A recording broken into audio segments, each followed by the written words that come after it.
had a really good day yesterday with Rowan and managed to catch myself a little cod, the first one I've ever caught in Victoria. And today I'm at a spot recommended by Robbie Alexander of Robbie Fishing. I think it's the Ovens River. It's a fair bit of flow. You can see the leaves moving out there, but there's a nice little backwater here. And he said this is the most likely spot. So I've got two rods, both paternoster rigs, baited up with worms, and I'm going to give this a couple of hours and see how we go. Stay tuned. I don't think I'm going to need to cast out very far, probably just to the edge of that flow where the leaves are moving. I can't see any obvious snags right here, so about out there I think will do the job. Not even sure of the depth, but I don't think it's hugely deep. So that's the first one, and the second one has got two hooks on it. I'll try not to do what that guy did and put 10 feet of nylon in the bushes and just get that out a little bit downstream of the first one, about there. And again, doesn't seem like it's really deep. And I just had a very slight touch on this rod to the left, and having said that I couldn't see any snags, I took up the slack when I cast this one in and I'm in a snag. So hopefully the other hook is free, and maybe if I do hook a fish on that hook it'll get the snag out for me. Lovely spot. We're just so lucky, or people in Victoria are so lucky to have this sort of fishing on their doorsteps. I could spend days down on a river like this. Well, I had another touch and I knew the line was in the snag and I broke it off, so re-rig time. Alright, re-rigged. I've gone down to one hook because I don't want to keep feeding that snag, so I'm going to go a little bit to the side of it over there. It's not deep at all. Oh, you wouldn't believe it, there's another snag there. OMG, I think I know now why there are so many tackle stores in Victoria. Okay, let's try the other side.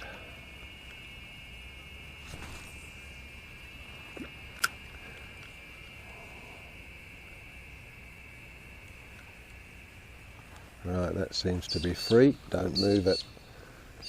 Yeah, so many tackle stores in Victoria, and they've probably all got shares in lead mining companies. Well, the lines have been in for a good 30 minutes, and apart from the little bite that I had when that line was on the snag, I haven't had a touch. So I'm just wondering whether I need a bit of change of tactics, and instead of fishing in this slack water, get out where there's a bit more current. I have seen a couple of small fish jump. I guess they were carp, but other than that I've seen absolutely nothing. So I'm going to wind in a sec, particularly this right hand rod, and just get it out a little bit further and hopefully avoid the snags. Right.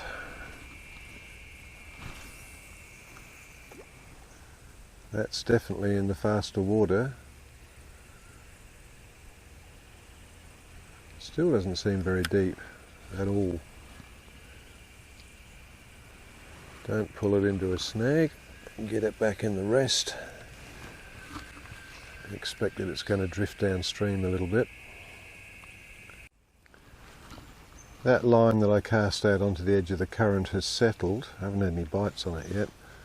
So I think I'm going to take my life in my hands at the risk of donating more to the tackle industry and get that one out there, avoiding that branch on the edge of the current. Here we go. That should have cleared the snags. I don't know if you got that on camera, a big carp just jumped on the opposite bank over by those snags. Not that I'm interested in carp, but... And I just had a very, very light touch on this line. I'm sure this system will just be full of juvenile carp. It seems to be the case everywhere where they have floods. Carp numbers go through the roof for the next bit.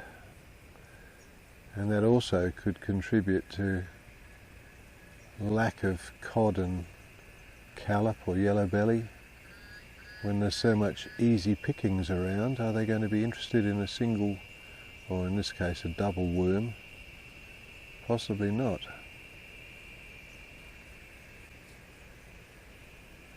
Yeah, that was quite a big fish. But he can stay over there.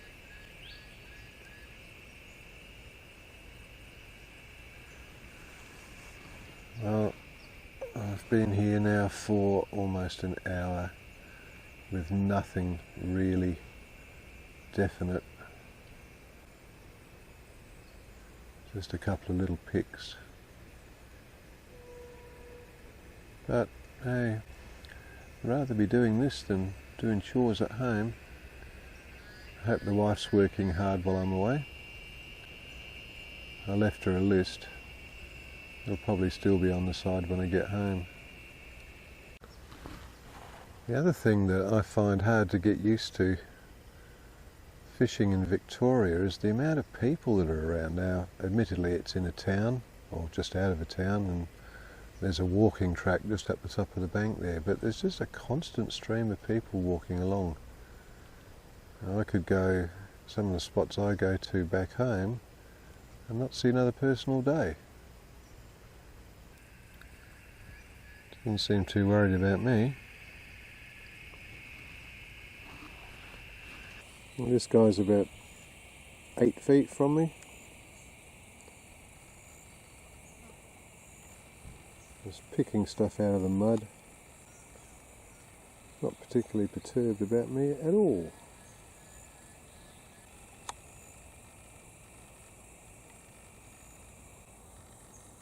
Make that 7 feet.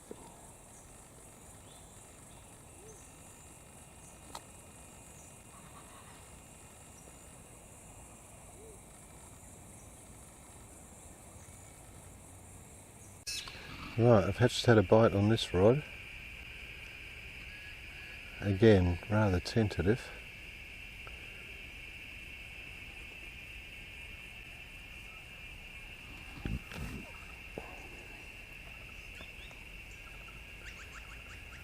Really like to see the rod fold over instead of just little rattles. Surely I'll get something soon.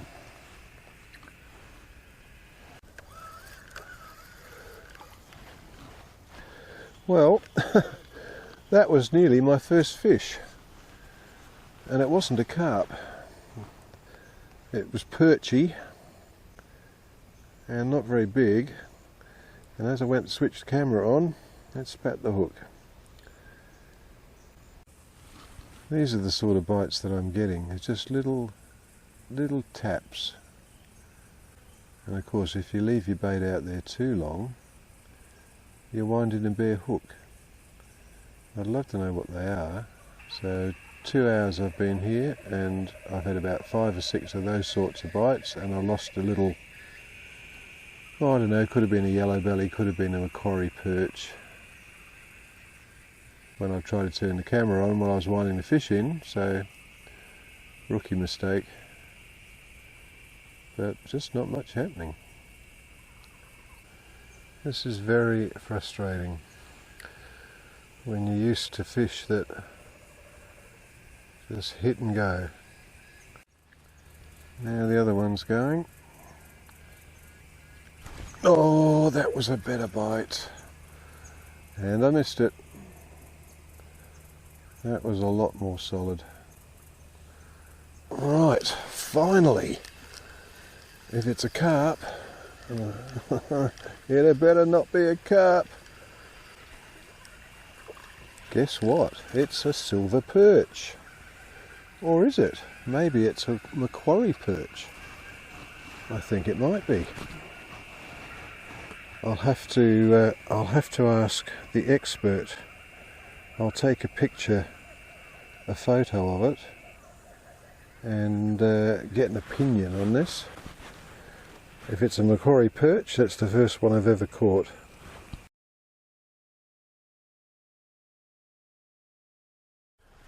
Well, I saved a blank, and I'm just wondering whether all those little bites that I had before were actually those things and not carp. So there you go. I'm pretty sure it is a Macquarie.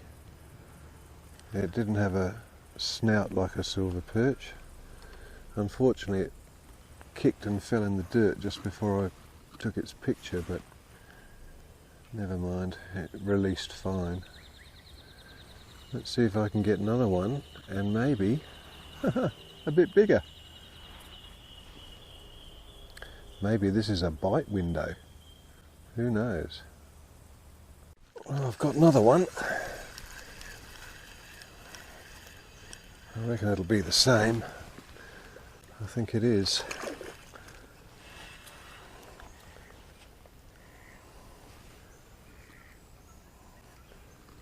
Yep, I'll just dunk him off so I can get a good picture.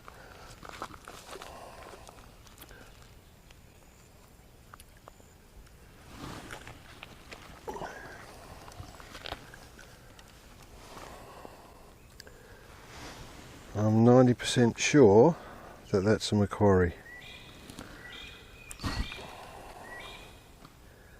And they are just as prickly as yellow belly.